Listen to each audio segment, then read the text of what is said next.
देवी जी, मैं आपसे जानना चाहूँगी कि धनतेरस का क्या महत्व है। आपने बहुत अच्छा प्रश्न किया है। अब मैं धनतेरस से मैं आपको सर्वप्रथम लोगों का कंसेप्ट और आपका कंसेप्ट क्लियर कर देना चाहती हूँ।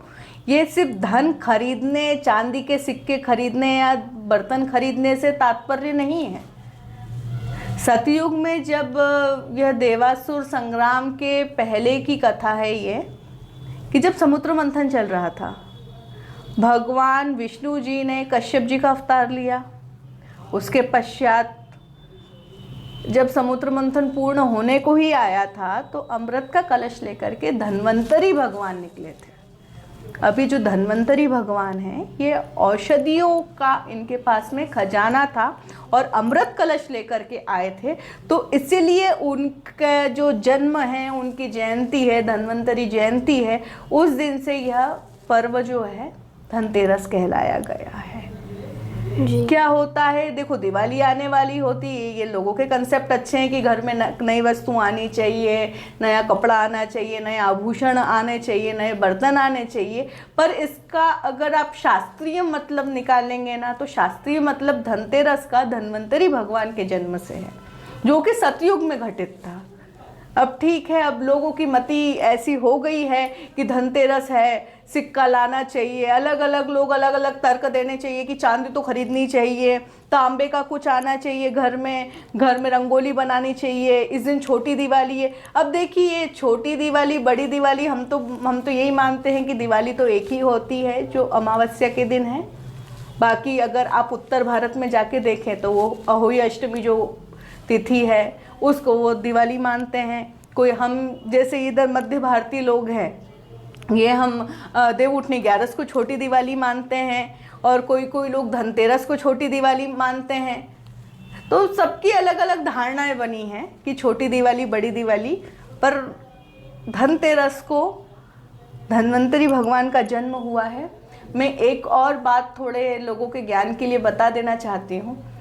जितने भी लोग डॉक्टर हैं, बड़े बड़े अपोलो, मेदांता ग्रुप में जो कार्यरत हैं, अगर इस दिन वह सच्चे स्वरूप से, सच्चे मन से अगर धन्वंतरी भगवान का अगर पूजन अर्चन करें, तो उनके हाथ का कोई भी पेशेंट रहेगा ना, वह कभी गंभीर रोग का शिकार नहीं होगा। क्योंकि देखिए, आज हम वेदों में लिखा है कि जो पहले के ज़माने में डॉक्टर नहीं हुआ करते थे, वेद होते थे। जैसे कि रावण के वेद थे सुषेण, उन्होंने आकर के लक्ष्मण जी के प्राण बचाए थे। जो वेदराज होते थे, ये औषधियों बना करके, काढ़ा बना करके, कुछ तरल पदार्थ बना करके, कोई भूरा बना करके देते थे रोगियों को, वो स्वस्थ हो जाते थे। अग्नि पुराण में वर्णन है इसका कि यह जो औषधियाँ हैं 3 प्रकार की हैं। एक तो सबसे पहले ठोस औषधि, जो आज हम जिसको क्या बोलते हैं, टैबलेट। जी। ये हमारे ऋषि मुनियों ने पहले शोध करके बना दी थी, वो भी सिर्फ धन्वंतरी भगवान की कृपा से। धन्वंतरी भगवान की कृपा से एक उन्होंने तरल औषधि बनाई, जिसको पहले के ज़माने में काढ़ा बोलते थे, आज के समय में उसको सिरप बोल रहे हैं। और एक औषधि होती है बुरादे के स्वरूप में, जिसको पाउडर बोलते हैं। वो पहले ही जो, अब देखिए किसी को अगर पेट में जलन होती है, हम उसको थोड़ा सा नींबू खिलाते थे,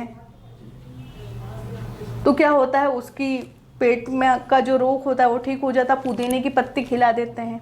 पर आजकल की जो औषधियाँ हैं, ये पुरानी औषधियों से थोड़ी सी बिगड़ती जा रही है। तो मेरे मानने से जितने भी डॉक्टर लोग हैं, ये धन्वंतरी भगवान का अगर पूजन अर्चन करेंगे तो उनके हाथ का कोई भी रोगी ज़्यादा गंभीर रोग को प्राप्त नहीं होगा और जल्दी से जल्दी स्वस्थ होगा।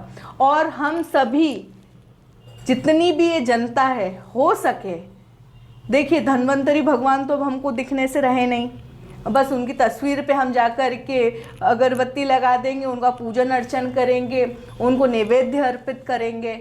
पर हो सके तो जितने भी हमारे ये वेद लोग हैं पुराने, और जो डॉक्टर लोग हैं इनका जाके आप पूजन करें।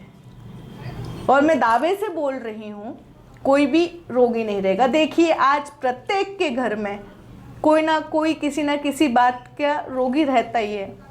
डायबिटीज़ 80% लोगों को, शुगर जिसको बोलते हैं डायबिटीज़, ब्लड प्रेशर, कुछ सर्वाइकल, माइग्रेन, पता नहीं कितनी कितनी नई नई मतलब बीमारियों का आविष्कार होते जा रहा है। अगर आपके ऊपर धन्वंतरी भगवान की कृपा रहेगी तो आप कभी किसी प्रकार के रोग के शिकार नहीं होंगे। तो धनतेरस को धन्वंतरी भगवान का पूजन करें और विधि अनुसार कम से कम 5 दिन के लिए एक अखंड ज्योत महादेवी लक्ष्मी जी के लिए लगा के रखें। इतना आप करें। जी देवी जी, आपका बहुत बहुत धन्यवाद। आज आपने धनतेरस के बारे में हमारी जनता को जितना शायद बताया होगा, उन्हें इससे पहले ये चीज़ पता नहीं होगी। आपका बहुत बहुत धन्यवाद। हम कल